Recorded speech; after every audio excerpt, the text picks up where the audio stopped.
Welcome to Knicks Homecourt with your host, Greg Armstrong. Derrick Rose has the nerve to show confidence in himself. Adam Silver makes a stand for gay rights. Can the Knicks be a super team this year? Coming up on Knicks Homecourt. Music brought to you by bensound.com.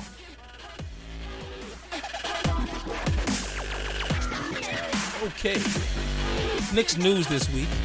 Really is not much news, not much going on this week, except for Derrick Rose showing confidence in himself by saying that he believes the Knicks are a super team. And I will get into that shortly because we're going to jump right into the topic today. There's not much going on as far as in Knick land right now. It's a little hiatus. NBA is a break, and the Olympics is about to start.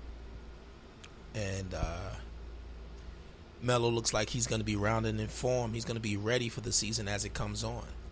But let's jump right into the NBA news. Adam Silver makes a stand for gay rights.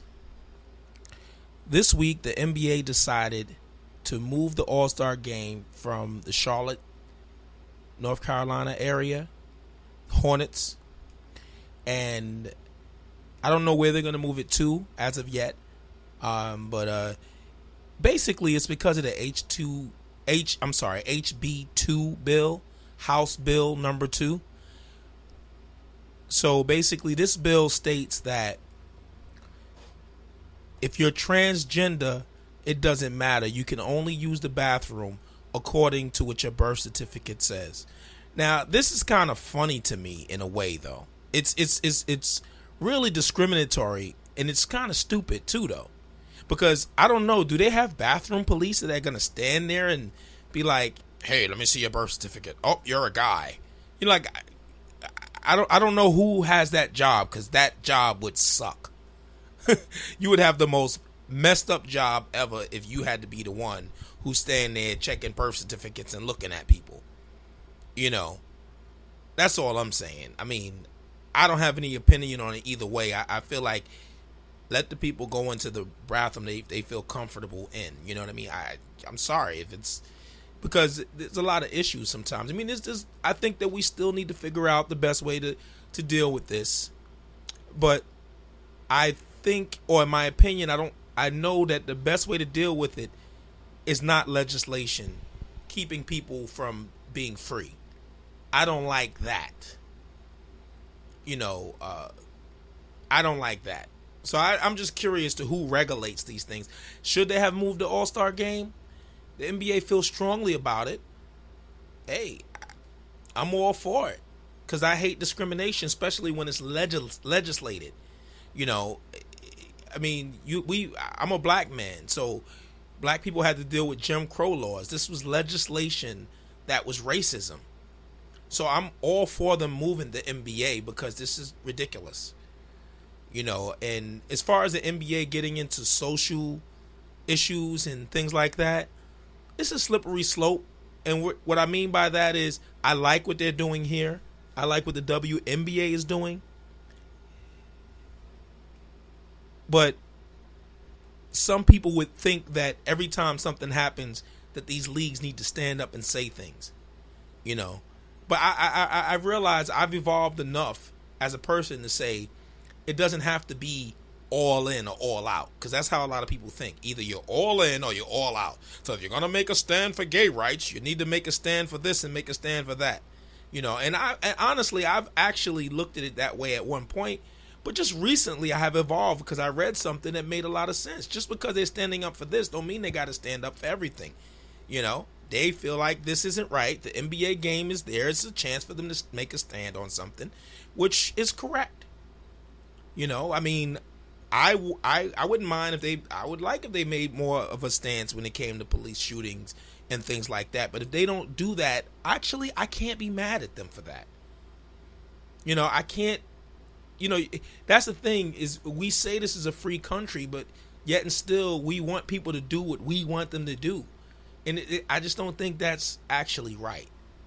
I don't think that's right. But if they choose to get into, like I said, I only said it's a slippery slope because you have them jerks out there, and you have people out there that'll be like, well, what about this issue and what about that issue? Look, it was an issue. It was actually convenient for the NBA because it was literally right there where they were going to have the All-Star game.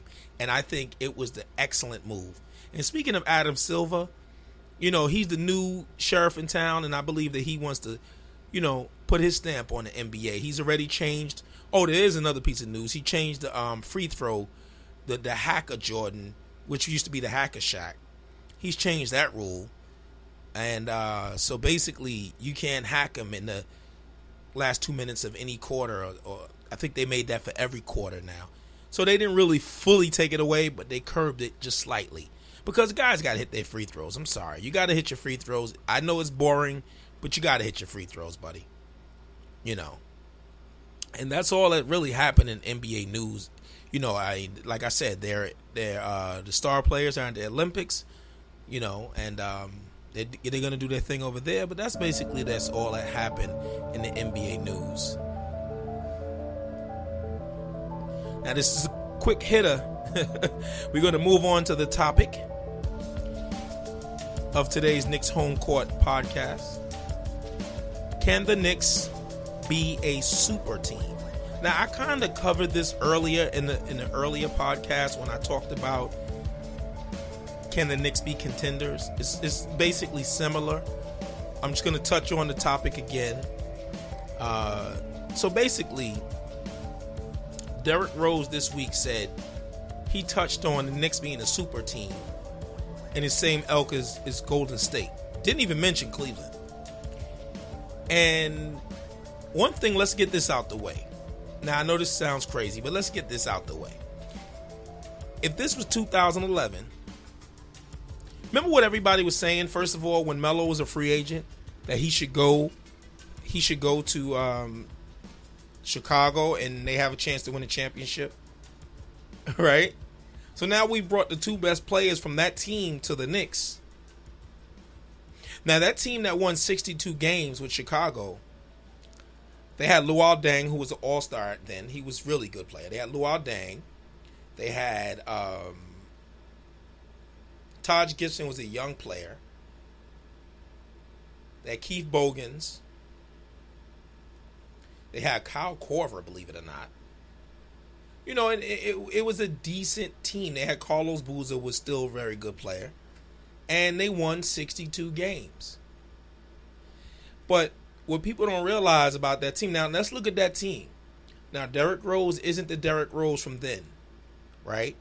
But I can say Melo's an upgrade from Deng. I believe that Porzingis will be an upgrade from Carlos Boozer. I think Noah is probably not as good as that Noah. So, just to be fair. And I think Lee is an upgrade from their shooting guard. They did not have Butler at the time. So I think the Bulls probably had a stronger bench back then. Now, Derrick Rose. He's practicing every day. We don't know. He could be doing reverse windmills. We don't know. But honestly, what I want to see Derrick Rose become, and I think it's possible, I want to see Derrick Rose become more of a facilitator, using his speed, which he still has. He doesn't have the explosiveness. It doesn't seem like it, but who knows what's going to happen this year. But he still has the speed to get free. He still can create his own shot, and he still can create for others. I would love to see Derrick Rose get his jump shot up to a level of an average NBA jump shot. I like to see him shoot 33 to 35% from three. If he can get it up to 35%, that will make him a good three-point shooter. And take advantage of that mid-range, which is always going to be there, especially in the triangle system, and his penetration. But always remember, Derrick Rose averaged, first of all, he averaged 7 assists a game in that year they won 62 games. 7 assists. And those guys weren't shooters. As a comparison, Miami Heat, when they got Ray Allen, it opened up the floor for LeBron. See, and players like Derrick Rose, LeBron James, attacking players need shooters. And I feel like this one thing about this Knicks team, it looks like if they move the ball, they're going to have synergy. Derrick Rose can penetrate and kick out to Courtney Lee. Then Noah is going to make, I believe Noah, see, people are sleeping, but Noah is going to make Porzingis a better player. Porzingis is going to get a lot of shuffle passes from Noah in the inside, and he's going to be dunking those. Then there's also going to be kickouts from Rose to Porzingis. Kickouts. There's going to be a lot of wide open shots to the Knicks. The Knicks are going to be a hard team to guard next year. Of course, you always got to say barring health, they need to be healthy and stuff like that. I get it. So people got to understand, all Derrick Rose is doing is showing confidence in himself. You know, we don't need Derrick Rose to be 25-7. If Derrick Rose can give us 17-8, 17-8, and creating opportunities for other players, the Knicks going to be in a good place. Let's be real. If you look at it, if you look at Carmelo Anthony, you know, has he had a guard who, I mean, our point guards combined for freaking, 10 points? So if you can get 17-8, you got Cliff Lee opening the court. I think Porzingis is going to have a big year. I think because you got to understand, he wasn't depended on. Now they're going to put him in his rightful position because it's really easy. But I want him to expand his game. One thing I do agree with the Knicks are doing with Porzingis is let him get in the post. Let him get in the mid-range area. Let him take a smaller guy down low. Don't just make him a screen pick and pop guy. He's much more than that. Don't pigeonhole him like that. You know, you're going to hurt his game if you don't allow his total game to evolve. When he's on centers or bigger guys, let him take it to the rack. He has that kind of skill. And I'll tell you this. See, because I feel like everybody's ignoring, everybody's paying attention to, everybody's talking about Derrick Rose, Joakim Noah, Courtney Lee, Melo. People are not talking about Porzingis, who can actually be the best player out of all of them. I said it in previous podcasts. I believe Porzingis will be an all-star next year. And I think you're not getting him out of the all-star game barring injury. For the next 10, 15 years, he's going to be, because if you look at the league right now Dwight Howard's in the East. I have to assume he's going to be in the all-star game this year. I think he's going to return to all-star status. Then you got Al Horford, who's also all-star. But after him, who do you have? Chris Bosh may not play. Millsap, okay, maybe. Because Porzingis is a two-way player. It's not a stretch to say he averaged 14, damn near 14 points a game. If he adds 2-3 more points, if he averaged 17, 9, and 2 blocks a game, he could be on a winning team. He's going to be an all-star if he's not voted in. I think it's a shoo-in. So now you got all-star Porzingis, all-star Melo. If Derrick Rose is 17-8, all-star Derrick Rose. You know, I don't know about Joakim Noah. I don't know if he'll be an all-star unless he's voted in. I don't think he'll be one, but who knows? He might have a resurgence. So the Knicks have possibly a big 3, possible big 4 with Joakim Noah. Because Joakim Noah is one of those guys that, you, like I said, you can't look on his stats with him. His impact is making everybody else better. He's one of those players. And his enthusiasm, all of that matters. So, can the Knicks be a super team? Of course, I really believe they can. And does Derrick Rose have to be the MVP level Derrick Rose for them to return for them to be a super team? I say no. See, everybody's thinking Derrick Rose has to be that superstar player for them to be top dog, for them to be a contender, for them to be a super team. But I think he could be a top player without scoring 25 a game. Now, is his game going to evolve enough for that? Now, if he gets back to playing like the old Derrick Rose, forget about it. That's a super team. That's a championship contender, period.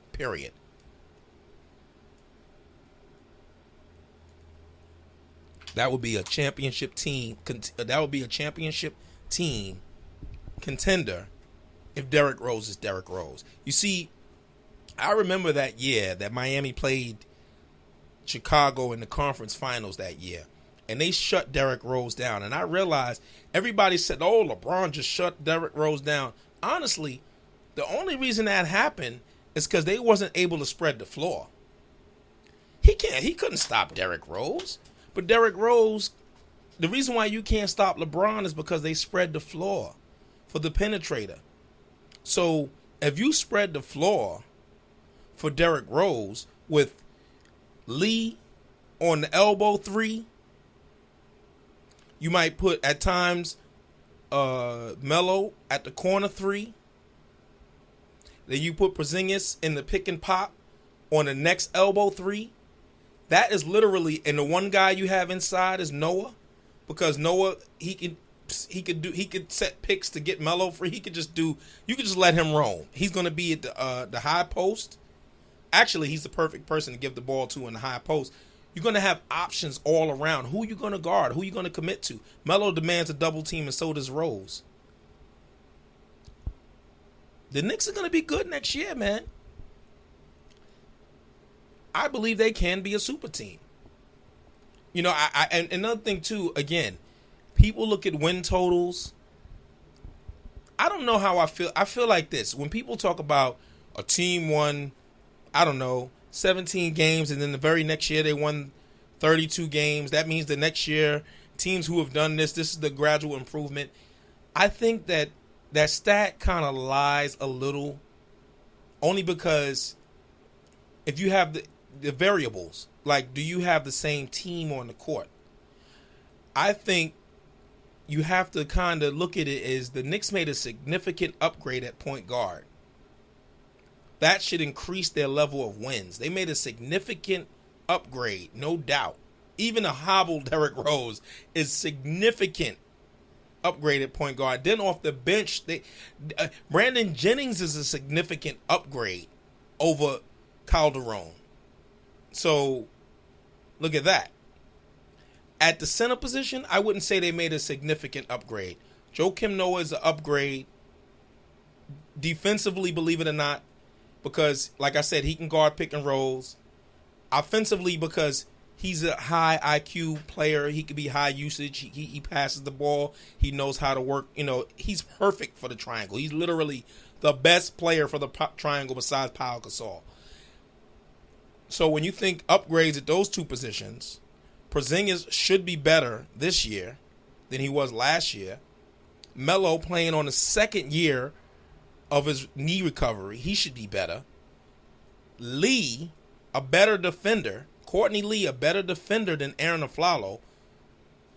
Much more athletic. He can get out and run. The Knicks will be able to get easy buckets, which is very, very important, being able to get easy buckets. So when I look at that whole thing, I think they have some synergy. I think they have some togetherness. Now, a lot of people will say, what about their bench? What about their bench? That is a problem. I don't know how good their bench is going to be. But always remember this. The bench is, to me, important during the regular season. The bench is less important during the playoffs. So, you need your bench to give your best players rest. Or the Knicks need to blow teams out to give their best players rest.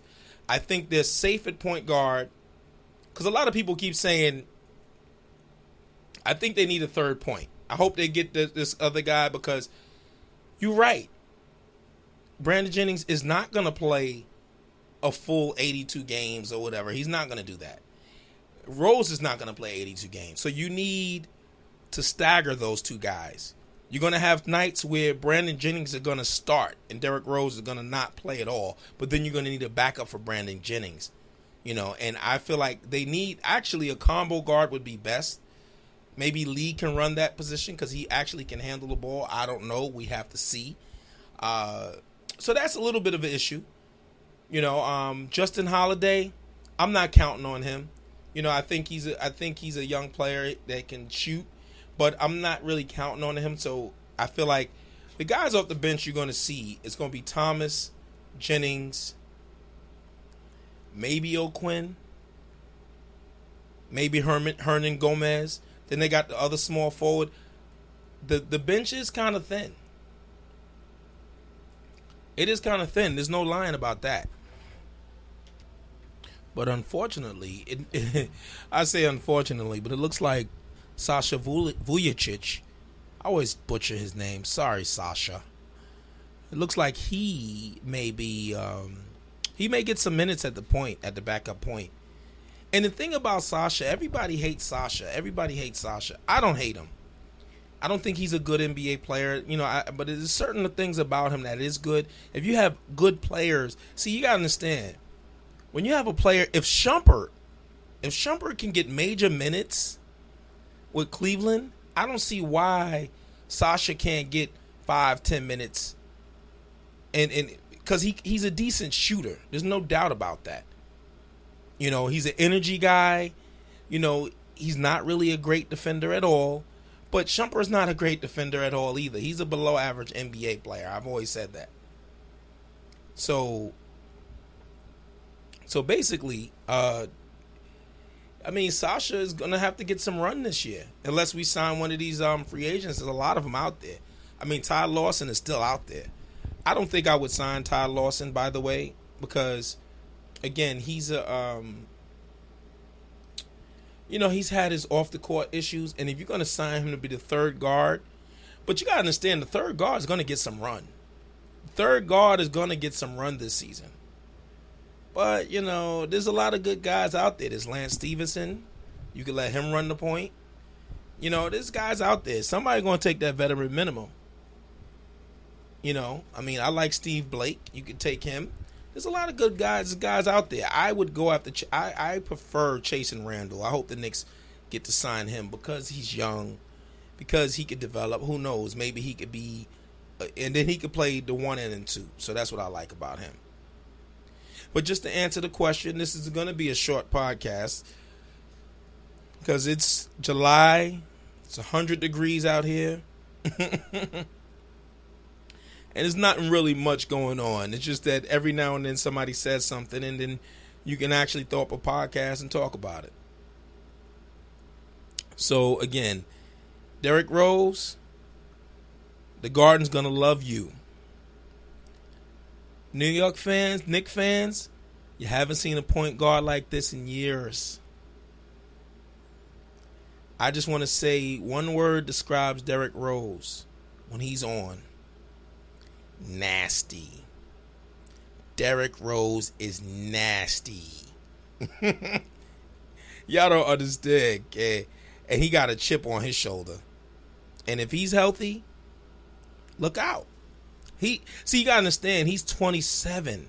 Now, I'm looking for him to have a recovery like Sean Livingston. Sean Livingston had a catastrophic injury too. He's not explosive like he was, but he's still a very good player. I think that Derrick Rose can be a rich man, Sean Livingston. I think he could be better than that.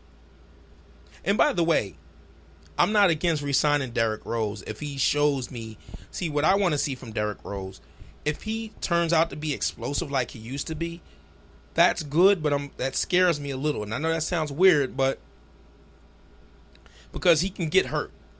We're not saying that. But the difference with Derrick Rose is I want to see his game evolve. So if this year he's shooting more three-pointers, relying on the three, relying on the mid-range, relying on his teammates more, moving the ball, making players better, that's a guy I can sign long-term because he's not completely dependent on his athleticism. That's where he needs to grow as a person, as a player, I mean. So anyway, this has been Knicks Homecourt with your host, Greg Armstrong. And I'll speak to you next week. Peace.